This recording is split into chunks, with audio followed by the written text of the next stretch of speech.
Minors who are under 17 years must be accompanied by a parent. Okay, so you need to bring your minor to school here. If not, if that's not possible, you need to get them a custodian in Canada. Okay, who is a custodian? A custodian is a Canadian citizen or permanent resident who has been vetted and has been allowed to host international students. Okay, so you need to be applying for a study permit because these kids do need a study permit to study in Canada. You must apply for a study permit for 6 months or longer courses. So of course they're coming here for high school, they need that study permit. Unless they're coming to do short courses which are under 6 months, then in that case they don't necessarily need a study permit. But as long as the course is over 6 months and high school is over 6 months, then they need a study. Guys, I am a regulated Canadian immigration consultant and I'm based here in Calgary, Alberta, Canada. Do you know now we can be found on TikTok as Immigrate to Canada, Facebook, YouTube, Instagram as Millela Immigration Services Canada. Have you subscribed? If you have subscribed, thank you guys. If you haven't subscribed, please do subscribe, like and share, and turn on that notification button so that you don't miss out on my regular videos. Guys, my information on my channel, I know I am a regulated Canadian immigration consultant, but this is not legal advice, so please do not take this as legal advice. This is just for your educational purposes only, guys. Now, two ways you can send your kids to Canada to study high school. One is more like a shortcut. So keep it here. Number one, guys, and I know this is some kind of a little known secret to a lot of you, or maybe not a lot of you.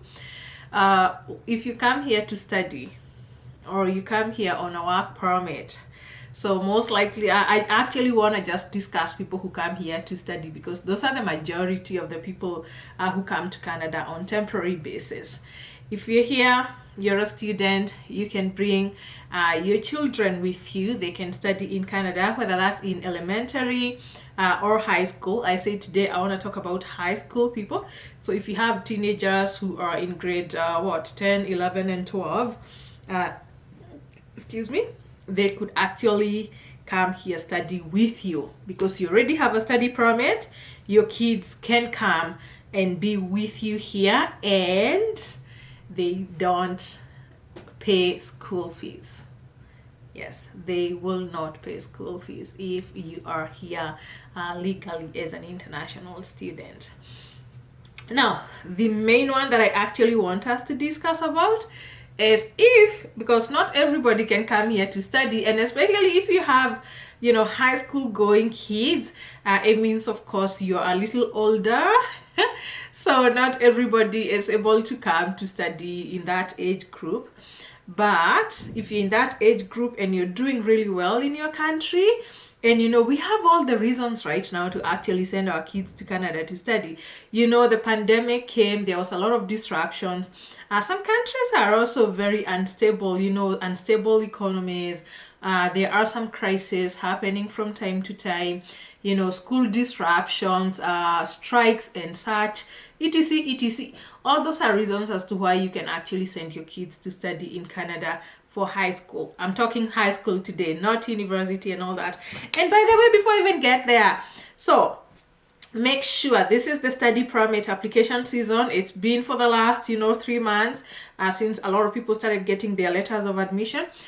Ensure that you do not fail to meet the application deadlines of your countries. Okay, guys, if you need help applying for your study permit, reach out to me. Okay, reach out to me. That's what I'm currently doing right now. We are busy applying for study permits for the September intake. Okay, guys, so let's go back. Sending your kids here, what do you need to do? First, I said high school is grade 10, grade 11 and grade 12. Okay, then what kind of schools do they have to come to? In Canada, we have public and private schools, okay? But majority of institutions here, high schools, most of them are public. Yes, I know some parents who have like excess money, they can send their kids to private schools, but majority you don't need, unless you just want to do it. Of course, it's your choice and your money, but you actually don't need to send your kids to a private school. You can just send them to a public school. That is a public DLI, a public high school. Okay, yes, that is a publicly funded high school. That's what I mean with a public high school. Okay, you find that in various provinces, we also have different kind of school districts. Like here in Alberta, we have the public school district and the Catholic school district. Those are the main ones. Okay, the only difference is that one is Christian based and the other one is for people who don't necessarily practice Christianity. Just forgive my cat, he needs a lot of attention. That's why he's meowing in the background. Okay, so yes, so you need to know that the main Guy Finn, please. So you need to know that the main school intake begins in September each year.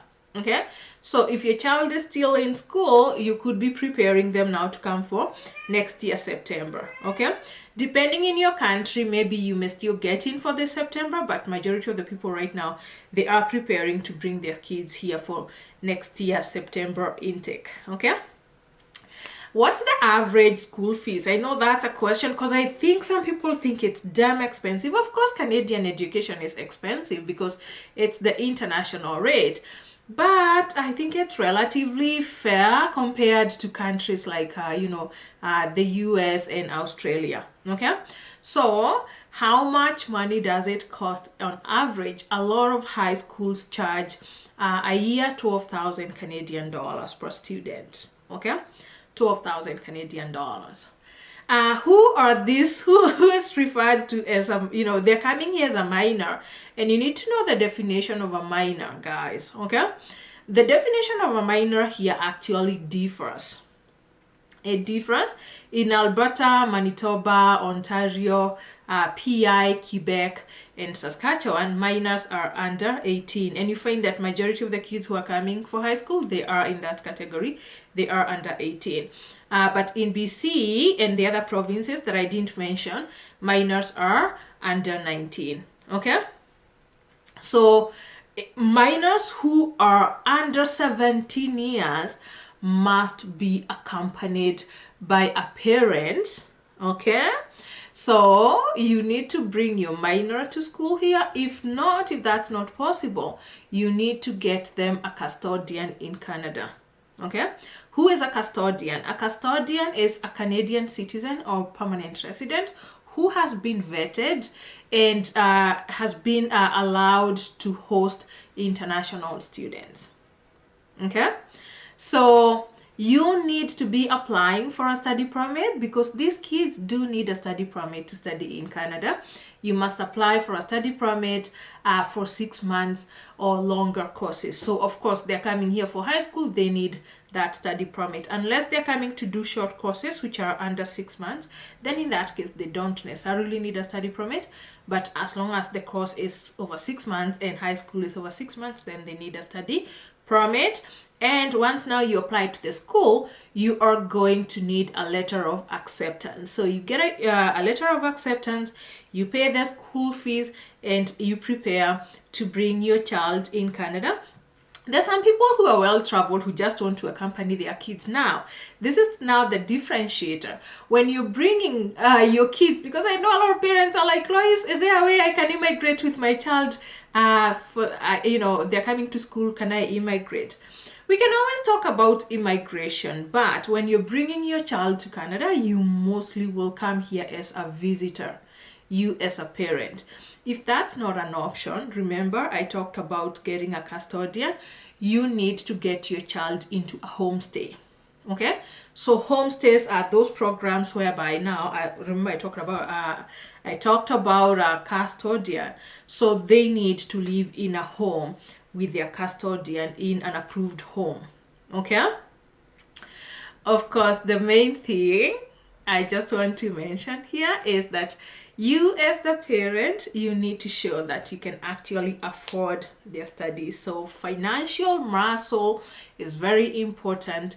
Show that you can actually afford to bring your kids here to study high school. And if you're bringing your kids, one thing that I want you to know, if you're coming here on a visitor visa, you as the parent, you're not gonna get like an indefinite visa that allows you to be in Canada like indefinitely. The rules of the visa still apply. Like, you need to be here 6 months at a time. Yes, you can extend.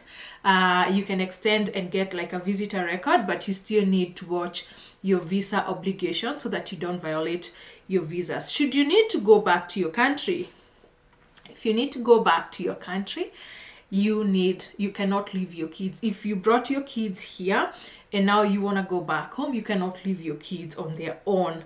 So you need to coordinate your breaks and your trips back home with when the kids are on breaks, just so that you can be able to take them home. That is a catch that a lot of people actually don't know.